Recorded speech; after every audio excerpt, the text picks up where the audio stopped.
Baik, Assalamualaikum warahmatullahi wabarakatuh. Waalaikumsalam warahmatullahi wabarakatuh.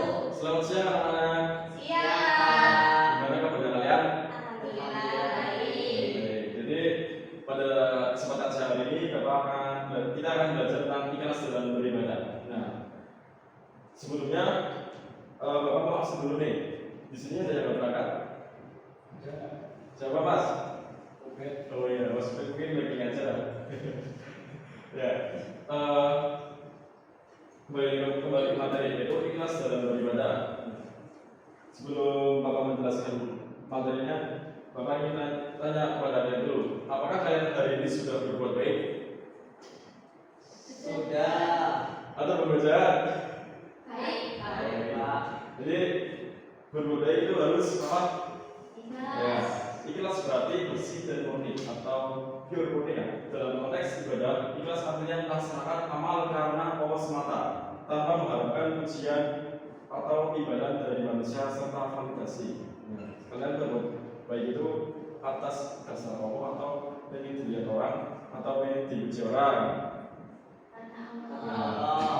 Contohnya itu berinfak tanpa memberitahu orang lain dan tetap beribadah meski tidak ada yang melihat.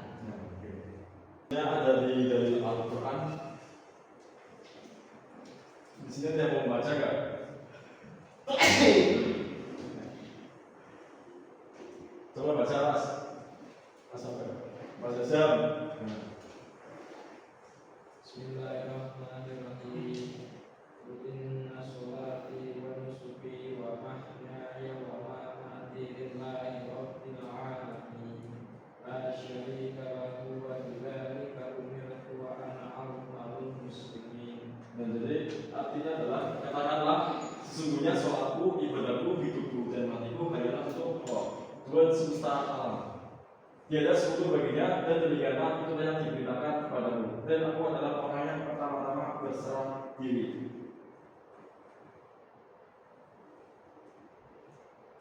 Nah, di sini ada beberapa manfaat ikhlas dalam beribadah. Yang pertama, mendapat pahala penuh dari Allah. Itu kalau ikhlas ya. Kalau ikhlas dapat pahala kan?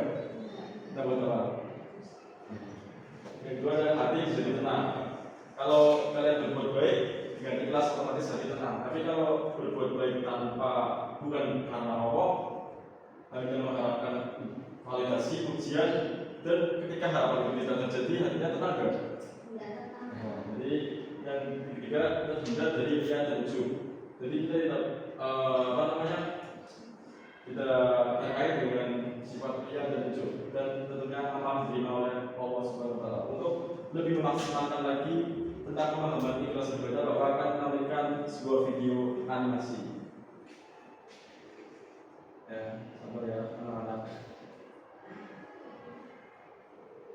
Nah, kita tonton bersama-sama.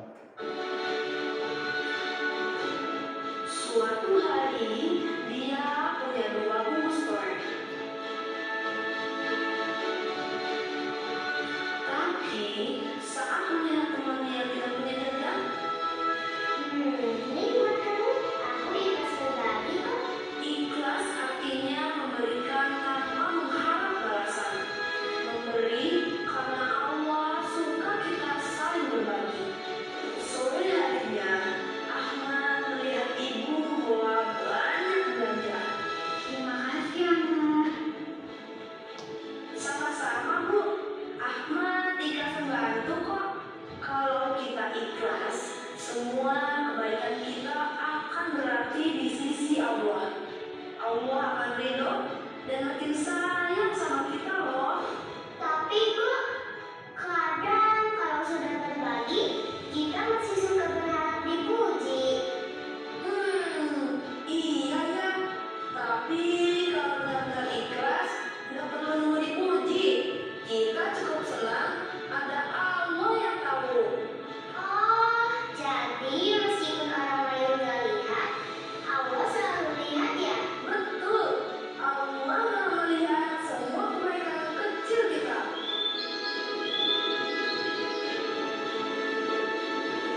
Teman-teman, yuk belajar ikhlas. Melakukan kebaikan tanpa berharap balasan ataupun pujian. Karena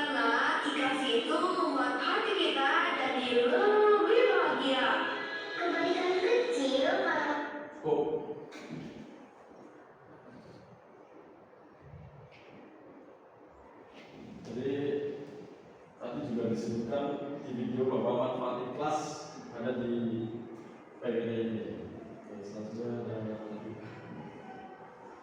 Selanjutnya ada hadis tentang niat ikhlas. Bismillahirrahmanirrahim. Amal amaludin niat, wa in amalikul amri manwa. Artinya sesungguhnya setiap amal tergantung materialnya, dan sesungguhnya setiap orang akan dibalas berdasarkan apa yang ia niatkan. Jadi di dalam hadis ini kita bisa melihat bahwa setiap niat atau setiap perbuatan itu ada balasannya. Nah, bisa juga seperti itu. Selanjutnya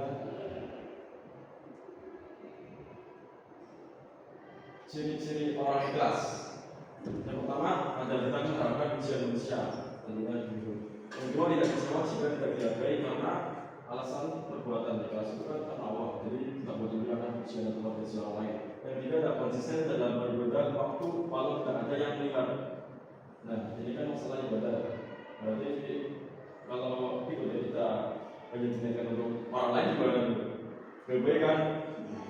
Yang terakhir adalah merasa cukup dengan Allah. Jadi kita cukup dengan Allah saja yang melihat atas ibadah ataupun kebaikan yang kita lakukan.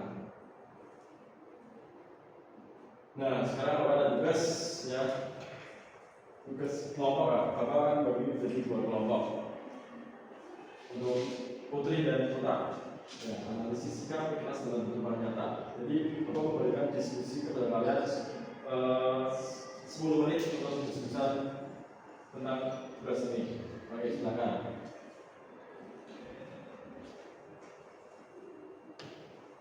Gimana Mas Wisnu?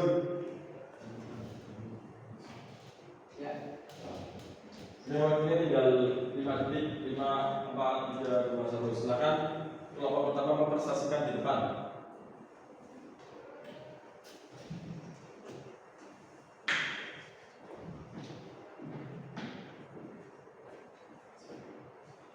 Oke. Jadi pertanyaannya yaitu apa saja tantangan dalam menjaga sikap ikhlas di kehidupan sehari-hari. Tadi kalau kami sudah mendiskusikannya dan ada beberapa tantangan di sini, yaitu yang pertama tantangan menjaga sikap ikhlas. Ingat, ingin dipuji atau dihargai orang lain. Misalnya ketika membantu teman atau beramal, muncul keinginan agar orang lain tahu atau memuji. Sehingga ada perasaan kecewa ketika tidak dihargai.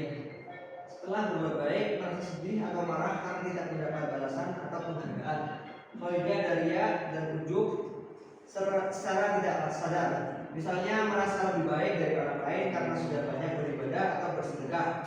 Sehingga itu lingkungan yang konsumtif dan suka pamer. Budaya media sosial membuat seseorang ingin membagikan semua kebaikan meski awalnya niatnya ikhlas. Sehingga itu ego dan keinginan tersembunyi. Kadang berbuat baik tapi disertai niat tersembunyi seperti mencari perhatian, simpati atau balas jasa.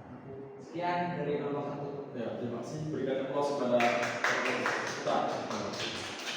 Dengan kelompok putri maju ke depan.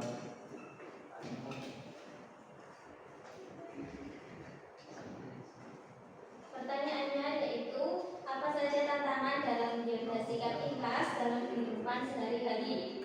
Menurut kelompok kami, tantangannya yaitu ingin dipuji atau dihargai. Seringkali seseorang itu tergoda untuk mencari validasi dari orang lain setelah dia berbuat baik. Dia itu ingin dipuji. Kemudian yang kedua, rasa kecewa ketika tidak dianggap. Misalnya sudah membantu teman atau keluarga tapi tidak ada yang berterima kasih. Nah, orang itu kalau tidak ada yang berterima kasih itu merasa kecewa. Kemudian yang ketiga, munculnya riya atau ujub secara halus.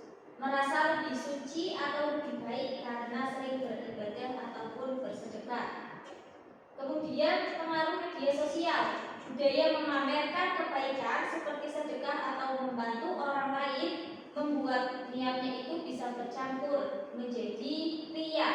Kemudian ego dan keinginan tersembunyi, amal kebaikan dilakukan dengan niat tersembunyi seperti mencari perhatian, simpati atau pamrih. Mungkin itu saja dari kelompok kami, Pak. Terima kasih, Mbak. Berikan aplaus kepada kelompok putri ya. Jadi sebagai penutup, ikhlas adalah dasar diterimanya amal. Ikhlas adalah dasar diterimanya amal. Ikhlas adalah rahasia tidak bisa didalui oleh setan sehingga tidak bisa didesak. Dari Imam Junaid al-Baghdadi. Jadi simpulannya bagaimana ya? Simpulannya adalah ikhlas itu adalah dasar sebenarnya amal apapun. Jadi atas perbuatan baik ibadah kita didasari oleh ikhlas, dan ikhlas akan dimana amal. Nah, kadang dari kita sendiri ketika mau berbuat baik pasti ada yang menunggu ya. Contoh sebagai contoh, ketika bersyukur itu kita baru mendapatkan baru bisa bersyukur. Ya, ketika mau sedekah itu nunggu nanti modal sendirinya. Padahal berbuat baik itu bisa mulai dari hal sekecil apapun. Oke. Terima kasih, mungkin ini dari pembelajaran saya kali ini cukupkan. Sebelum kita tutup, membaca hamdalah bersama-sama. Alhamdulillahirabbil alamin. Wassalamualaikum